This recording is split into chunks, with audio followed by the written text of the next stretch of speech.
오늘은 복음 전도의 두 가지 핵심, 인간의 증거와 하나님의 역사라는 제목으로 함께 은혜를 나누려고 합니다.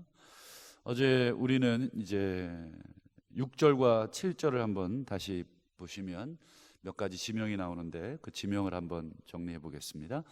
성령이 아시아에서 말씀을 전하지 못하게 하시죠. 그래서 부르기아와 갈라디아 땅으로 이렇게 전도 여행지를 이렇게 옮겨 다니다가 7절에 무시아 앞에 이르러 비두니아라는 곳으로 가고자 합니다. 그렇지만 예수의 영이 허락지 아니했다. 그래서 이 지명을 일단 우리가 좀 아셔야 사도행전 그 전체가 뭐 좀 100% 이해가 되진 않지만 그래도 어느 정도 흥미롭게 볼 수가 있습니다. 그래서 아마 우리 성지순례 이제 다녀오실 계획이 있으시면 물론 예루살렘부터 이스라엘부터 다녀오시겠지만 혹시 여건이 되시면 이제 이 터키 지역, 소아시아 이 터키 지역도 아주 중요한 이 사도행전 그 발판지이기 때문에 다녀오시면 좋은데 지도를 한번 보실까요? 잘 보이시는지 모르겠는데 제가 지난번에도 말씀드렸듯이 우리나라는 이제 도가 큰 행정구역 아닙니까? 뭐 경기도, 뭐 충청도, 전라도, 뭐 경상도 이런 도 개념이 크고 그 안에 시가 들어있듯이 이 지역은 아로 끝납니다. 그래서 아시아, 비두니아, 갈라디아. 그래서 여러분 사도행전에 보면 성경에 보면 갈라디아서 있죠. 그 갈라디아 이 지역 아마 사도행전 그 1차 전도 여행지가 갈라디아 지역인데 그 1차 전도 여행을 마치고 바울이 갈라디아에 있는 그 성도들에게 재방문하면서 또 편지를 썼을 때 그때가 갈라디아서인데요. 쭉 지도를 보시면 여러분 이제 오른쪽 끝에 안디옥 교회에서 이제 1차 때는 저 밑으로 구브로 섬으로 출발했지만 2차 때는 바울과 바나바가 갈라지고 안디옥 위로 해서 더베, 루스드라, 이고니온 이쪽으로 해서 쭉 올라가는 여정입니다. 그래서 여러분들 보시기에 이제 약간 붉은색으로 돼 있지 않습니까? 거기에 보시면 이제 뭐 여러 가지 지명이 나오는데 부르기아, 갈라디아 이쪽을 돌아다닌 후에 그 다음에요 무시아로 갑니다. 드로아라는 지명 밑에 빨간색으로 무시아 지역이고요. 그래서 비두니아는 그 위쪽 지역을 말합니다. 비두니아로 가고자 했다 할 때 좀 북쪽으로 가려고 했는데 예수의 영 성령께서 허락지 아니하셨죠. 그래서 못 가고 어디로 갑니까? 드로아로 이제 가게 되는 과정이 9절을 한번 볼까요? 9절. 그래서 그 드로아에서 환상을 보게 되죠. 그래서 마게도냐 사람 하나가 건너와서 우리를 도와라. 마케도니아 지금은 이제 그리스형으로 그리스 지역으로 포함이 돼 있습니다. 그래서 건너와라 하는 것은 이제 배를 타야 하는 해협입니다. 그래서 거기를 배를 타고 건너가야 되는 것이죠. 그래서 11절을 보시면 드로아로 내려간다. 드로아는 이제 항구입니다. 항구. 우리로 얘기하면 이제 군산, 인천 이런 지역을 이제 말하겠죠. 그 배를 타고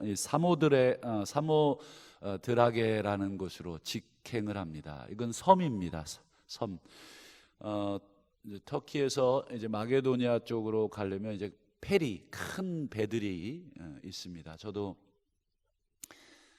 작년에 한번 에베소 그쪽 지역으로 해서 배를 타고 시리아 난민들이 지금 이쪽 섬들 사모스 섬이라든지 이런 섬에 거의 뭐 집단 이주가 돼 있죠. 그래서 인간 이하의 삶을 살고 있던데 그 섬들 중에 하나가 사모드레아 섬이고요. 이튿날 하루를 머물고 이제 네아폴리라는 곳으로 이제 직행을 하는데 거기에서 이제 12절을 보여주시면 거기서 이제 어디로 가냐면 빌립보라는 곳으로 갑니다. 거기 설명이 덧붙여 있죠. 빌립보는 마게도냐 지방의 첫 성이다.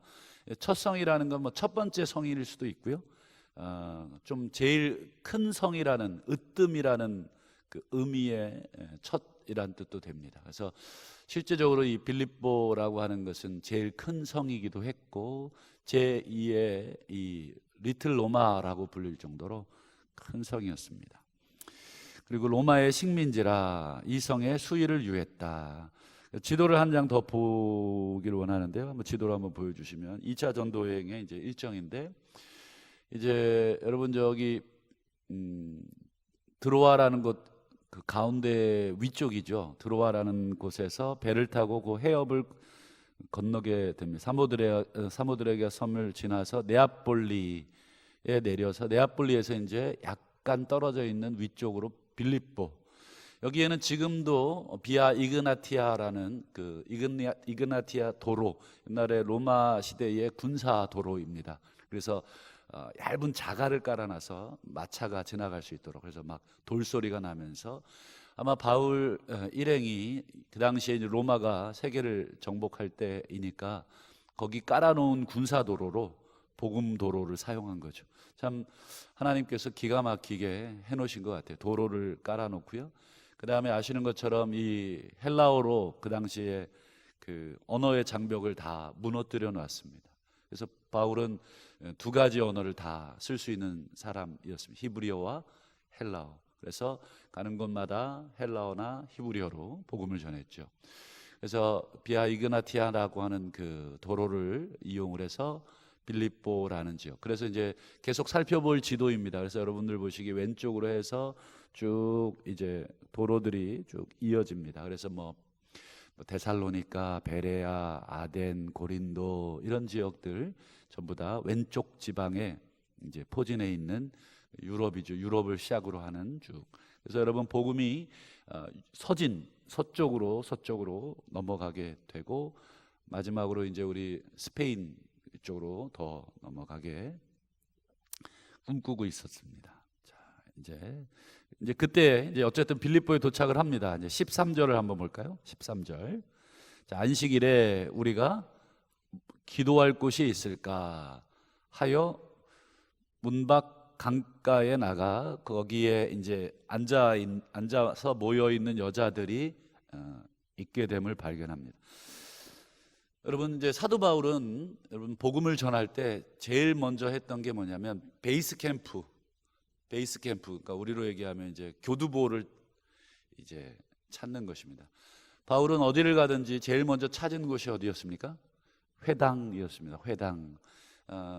회당이라고 하는 그곳의 유래는 이제 성전이 파괴되고 이제 수많은 이스라엘 사람들이 전 세계로 흩어지게 됩니다. 근데 그들이 제사를 지낼 수가 없으니까 그 유대 남자 10명만 모이면 회당이라고 하는, 우리로 얘기하면 이제 마을 회관에 같은, 근데 그곳의 기능은 첫 번째 예배, 뭐 기도, 그 다음에 교육, 회의, 여러 가지 기능들을 다 하는 복합 기관인데 이 회당을 제일 먼저 찾습니다. 그러니까 유대인들이 전체 흩어져 있는 시절이었기 때문에 유대인들이 제일 많이 모이는, 자신의 동족이 제일 많이 모이는 그곳을 찾습니다. 근데 보면 빌립보에는 회당을 찾았다는 얘기가 없고 뭐를 찾습니까? 기도할 곳. 그러니까 회당이 없었다는 뜻입니다. 그러니까 빌립보는 로마의 색깔이 아주 강해서 유대인들이 많지 않았던 것 같습니다. 남자 유대인 10명이 채 되지 않은 것 같고, 그래서 문 밖 강가로 나갑니다. 왜 강가로 가냐면 보통 유대인들은 정결 예식, 물로 씻는 예식을 해야 하기 때문에 물이 있는 곳으로 나갔던 것 같고요. 거기에 이제 여자들이 이제 3, 4, 5 모여 있었습니다. 그래서 그곳에서 이제 바울이 그녀들에게 말을 합니다. 여기서 말을 한다는 그 13절 끝에 보면 여자들에게 말을 한다 할 때 그 말은 뭐 여러 가지 말이겠지만 어떤 말이겠습니까? 그렇죠. 복음을 전하는 그런 말을 이제 합니다. 그때 여러분 루디아라고 하는 여자가 말을 듣고 있습니다. 자, 루디아에 대해서 한번 14절을 한번 볼까요? 자, 두아디라 시에 있는 두아디라, 여러분 두아디라가 어디죠? 익숙하지 않죠. 이게 바로 이제 초대 7교회 중에 하나입니다. 7교회 에서버 두사 빌라, 저는 이렇게 외웠는데요. 앞에 이제 첫 글자만 따서 에베소, 서머나, 버가모, 그 다음에 두, 그렇죠. 여기 나오는 거예요. 에서버, 두, 사대, 빌라델비아, 그 다음에 라오디게아. 그래서 새로 나온 빌라입니다. 에서버, 두사, 빌라. 좀 이름이 길어요. 에서버, 두사, 빌라. 이렇게 좀 외우시면 처음에는 잘 안 외워지는데 이게 훨씬 빠르더라고요. 그래서 앞에 그 초성 그것만 따서, 그래서 에서버 두사 그죠? 에서버 두 할 때 두가 이 두아디라입니다. 초대 7교회 중에 하나가 있는 도시입니다. 거기에 자색 옷감 장사. 그러니까 왜 이런 걸 강조하냐면 그 당시에 이제 염료 기술이 발전이 이제 없던 시절이니까 되게 고급 옷입니다. 왜 우리나라도 이 백이민족 하지만 사실은 염료 기술이 부족해서 그냥 했던 옷들이 많고요. 그래서 왕이나 고위직은 항상 이게 자색이나 뭐 청색 이렇게 물감을 들이지 않습니까? 그런 옷들은 되게 고가 그리고 고위층, 부유층에게 판매되던. 그러니까 이제 이 루디아라고 하는 여자, 사실은 이 이름이 아니라 그 리디아라고 하는 지역 출신의 사람. 우리로 얘기하면 뭐 그 전주에서 온 여자 있잖아. 뭐 전주댁 뭐 이런 식으로 부르듯이 이름이 아니라 이 지역을 해서 부르는 약간의 그 별명 같은 것입니다. 그래서 루디아, 그냥 흔히 그냥 우리 루디아라고 그냥 하셔도 됩니다. 그래서 이 자색 옷감 장사니까 굉장히 거상이겠죠. 굉장히 부자인 한 여자. 근데 이 루디아라고 하는 여자 앞에 뭐가 붙어 있습니까? 하나님을 섬긴다. 그러니까 이때는 여러분 하나님을 섬긴다라고 할 때는 이제 약간의 이제 종교적 색깔이 들어가 있는, 약간의 이제 유대인일 가능성은 없죠. 왜냐하면 두아디라 출신이니까. 그러니까 이방인이지만 뭐예요? 유대인들이 믿는 하나님을 어떤 경로를 통해서든지 믿게 된 거죠. 알게 된 거죠. 그래서 하나님을 섬긴다 할 때 이 섬긴다라고 하는 게 예배합니다 이런 뜻이에요. 예배한다, 섬긴다. 그다음에 경작한다라는 뜻도 있어요. 경작한다. 그래서 에덴 동산에 아담이 그 에덴을 지키고 경작하지 않습니까? 그때 그 단어와 제사장이 성소에서 섬긴다라고 할 때 단어가 같습니다. 좌우간 이 하나님을 섬기는 이 루디아라는 여자가 말을 듣고 있어요. 누구 말이에요?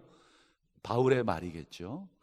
그때 주께서 그녀의 마음을 이렇게 여십니다.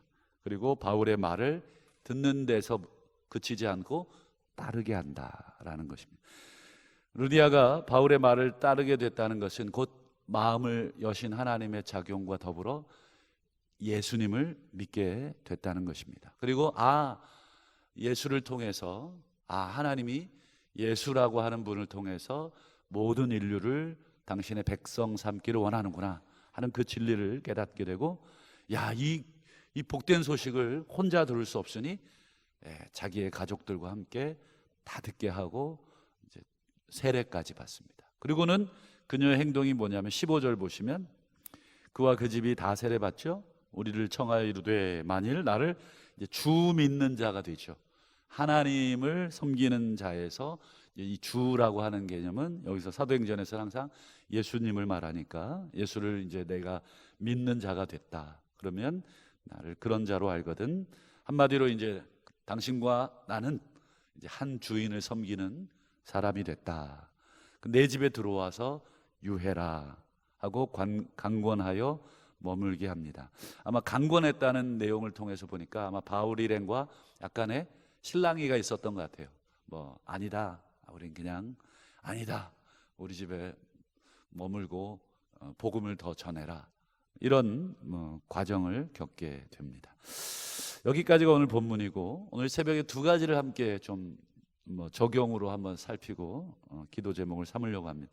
첫 번째, 여러분 바울이 이제 빌립보에 도착해서 전도하는 행위를 통해서 우리가 전도의 좀 지혜를 좀 얻고자 합니다. 우리도 이제 복음을 이제 우리가 기회가 닿는 대로 전하고 계실 텐데, 또 내일 또 오늘이죠. 오늘 또 우리 붕어빵 전도 또 하게 되지 않습니까?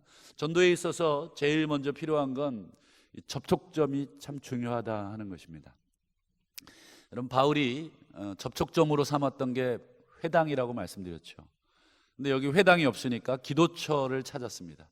사람들이, 유대인들이 분명히 모여서 회당이 없으면 기도하는 안식일 날 반드시 3355 모여 있는 곳이 있다 해서 수일 동안 그 근방을 수색을 합니다.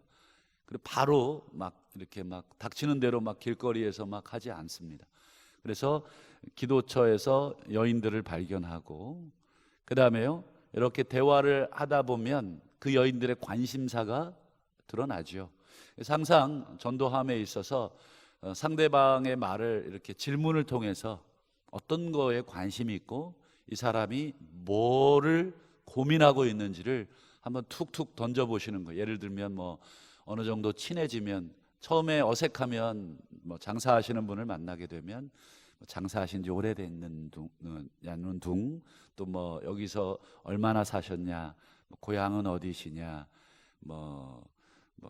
그럼 내 고향은 어디라고, 또 내 이야기도 해야 되겠죠. 그리고 이제 자녀들은 뭐 어떻게 되느냐, 그리고 뭐 이런저런 얘기들을 초반에 이렇게 해보시면 그냥 정보 정도만 알고 오시면 돼요. 그 다음 또 만나게 되지 않겠습니까? 그러면 이제 그 사람의 이야기들을 쭉 듣게 됩니다. 오늘 바울도 이 루디아라고 하는 이 여인, 이 하나님을 섬기는 사람이라는 것을 여기 보면 어떻게 알았을까요? 대화를 하다 보면 이 사람이 하나님을 섬기는 사람이구나. 저도 이제 이쪽으로 이사를 와서 이제 머리가 이제 수더분해져서 이제 이발을 하려고 이제 미용실을 찾았습니다. 근데 여기 싸다구빠테로 지명 얘기해도 되나요? 상호 얘기하면 안 되는데 어쨌든 그 무슨 여기 사거리에 무슨 땡땡땡 미용실이 있길래 들어갔죠. 그래서 이제 마침 또 이제 뭐 애완 그 동물을 키우고 있길래 애완동물을 소재로 또 얘기하고, 또 이곳에서 얼마나 장사하셨냐, 또 참 머리를 잘 하신다, 뭐 이런저런, 그리고 뭐 자녀들은 뭐 어떻게 되느냐, 뭐 이런저런 얘기하고, 저도 이곳에 처음 이사 왔다 그러면서 이제 오히려 이제 그 사장님이 저에 대한 정보를 꼬치꼬치 캐묻더라고요. 어디로 이사 왔냐, 뭐 그래서 뭐 얘기해 줬더니 막 뭐 우리 교회도 잘 아시고, 그런저런 머리 깎으면서 한 30분 그런저런 얘기하면서 이제 교회를 다니는지 이렇게 툭 던졌죠. 그랬더니 교회를 다니시더라고요. 그래서 여기 니은으로 시작되는 가까운 교회를 다니신다면서 그러시냐고, 잘 신앙생활 하시라고, 저도 뭐 목사라고 이렇게 소개하고, 이제 대화의 접촉점을 이제 계속 찾았습니다. 어쨌든 그 막무가내로 내가 가지고 있는 그 복음, 예수 믿으십시오, 예수 믿어야 구원받습니다, 이거 전하고 오는 것만이 능사가 아닌 것입니다. 항상 관계를 통해서 오랜 시간 묵혀두시면 좋을 것 같습니다. 상대방의 이야기를 잘 이끌어내시고, 그의 관심이 뭔지, 흥미가 뭔지, 어디 아픈 데는 없는지, 그러면 이제 아프다 그러면 사장님, 제가 사장님 생각날 때마다 기도할게요, 그러고 가시면 되죠. 그리고 그 다음에 만나면 어떠시냐고, 제가 기도했는데. 여러분, 예수 믿는 사람은 기도한다는 말 좋죠. 예수 안 믿는 사람도 기도해 준다 그러면 어때요? 싫어요? 은근히 또 그 약간 미신적인 게 있어요. 그래서 전도할 때 제가 기도하고 있다고. 저도 이제 그거를 옛날에 김땡땡 목사님 고구마 전도법 아시나요? 저도 이제 그분 그 집회에 가서 참 지혜를 얻었어요. 그냥 고구마 익었는지 안 익었는지 보시려면 어떻게 해요? 그걸 막 다 쪼개진 않죠. 한꺼번에 젓가락으로 찔러 보면 이게 들어가는 정도에 따라서 익었는지 덜 익었는지 알지 않습니까? 이렇게 젓가락 찌르는 그 멘트가 이제 기도라는 거예요. 자기 간증을 해가면서 이제 세탁소 주인을 전도하려고 하는데, 지나갈 때마다 옷감을 다 몰아줬대요. 거기다가 관계도 트고, 그러면서 이제 사장님, 기도하고 있습니다. 그냥 그러고 간대요. 뭘 기도한다는 얘기도 안 했대요. 기도하고 있으면 사장님은 저 양반이가 왜 기도한다 그래? 그러고는 그냥 말겠죠. 그리고 계속 기도합니다. 그리고 막 옷감 줄 때마다 사장님 오늘 하루도 승리하시고 기도합니다. 기도하겠습니다. 그러고 간대요. 근데 그러는 어느 날 정말 비싼 밍크코트가 사라진 거예요. 그 세탁소에서. 발칵 뒤집혔죠. 그게 지금도 비싸지만 그 당시에 그 밍크코트는 고가 아닙니까? 이 사장님 얼굴이 사색이 됐는데 김기동 목사님이 그때는 집사님이셨대요. 집사님이 또 지나가면서 아유 기도합니다 이러니까 그 소리를 듣는 순간 저 양반이가 기도해서 그런가? 라는 생각이 들더래요. 그러면서 막 손을 흔들었답니다. 기도하지 말라고. 그런데 김기동 집사님은 이제 자기한테 인사하는 줄 알고 예 기도하고 있어요 그러고 또 갔대요. 그러니까 이 세탁소 주인이 얼마나 당황스럽습니까? 그래서 막 정말 이 기도가 절로 나오더랍니다. 그래갖고 막 며칠 동안 막 그거 가지고 끙끙대고 주인이 찾으러 오기 전에 이걸 찾아야 되니까. 그러고는 이제 그 말에 자꾸 생각이 나서 기도하겠다. 그래서 이제 정말 자기도 모르게 이제 코트 찾게 해달라고. 근데 정말 이게 이상하리만큼 안 보이던 밍크 코트가 뭐 안에 쏙 있더래요. 옷이 많지 않습니까? 우리도 왜 가끔 옷 찾으려고 그러면 안 보이지 않습니까? 주인이 문을 확 여셔서 그 밍크 코트가 보이게 하고, 그때 김기동 집사님이 복음을 전하고 그래서 예수 믿게 되고 한 예를 들었습니다. 저도 이제 아주 은혜를 받아서 저도 이 작전을 많이 써먹습니다. 저도 주변에 믿지 않는 지인들이 있지 않습니까? 그럼 아예 그냥 지금 대놓고 집사라고 불러요. 김 집사님. 또 제 친구들 중에는 또 이제 집사가 있는데 김 장로님 미래에 제가 이제 일부러 그렇게 부르고 기도할게요. 이런 말들이 사실은 또 접촉점이 되는 것 같습니다.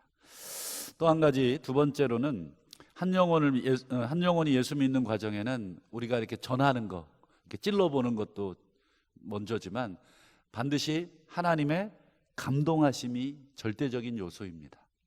그 14절에 보면 뭐라고 되어 있습니까? 루디아가 바울의 말을 들을 때 주께서 그 마음을 여셨다. 이걸 꼭 집어넣습니다. 그래서 여러분, 우리가 항상 접촉점을 찾아서 전도할 때 항상 뭐를 해야 됩니까? 하나님 역사해 주시고 저 사람의 마음을 열어주십시오 라고 기도하는 것입니다. 한 가지 우리가 잘못된 생각이 있는데, 기도 없이 전도하는 것. 내가 그냥 인간적으로 내 거래처 사람이니까 내가 도움을 줬으니까 저 사람도 나한테 빚이 있으니까 내 말은 들을 거야 하고 그냥 기도 없이 그냥 인간적으로 접근할 때는 여러분 그런 전도는 되지 않고, 반대로 또 전도는 하지 않고 기도만 하는 경우도 있어요. 예를 들면 그냥 하나님이 때 되면 믿게 하시겠지 라는 생각으로 복음을 전하지 않습니다. 여러분, 두 가지는 전부 다 잘못된 전도입니다. 내 지혜로만, 내 어떤 관계로만 그 사람에게 다가가는 것, 기도 없이, 그것도 잘못된 것이지만, 또 반대로 기도만 하고 그 사람에게 다가가지 않는 것도 역시 잘못된 것입니다. 오늘 새벽 잠시 두 가지를 살펴봤는데, 우리 일터에서, 지역에서, 또 오늘 목요 우리 붕어빵 전도, 붕어빵이 또 접촉점이 돼서 또 전달해 주면서 그냥 붕어빵만 전달해 주고 오지 마시고 장사는 잘 되시냐고, 그리고 여러 가지 이제 관계를 텄으면 이야기들을 해가면서 그냥 주저앉으세요.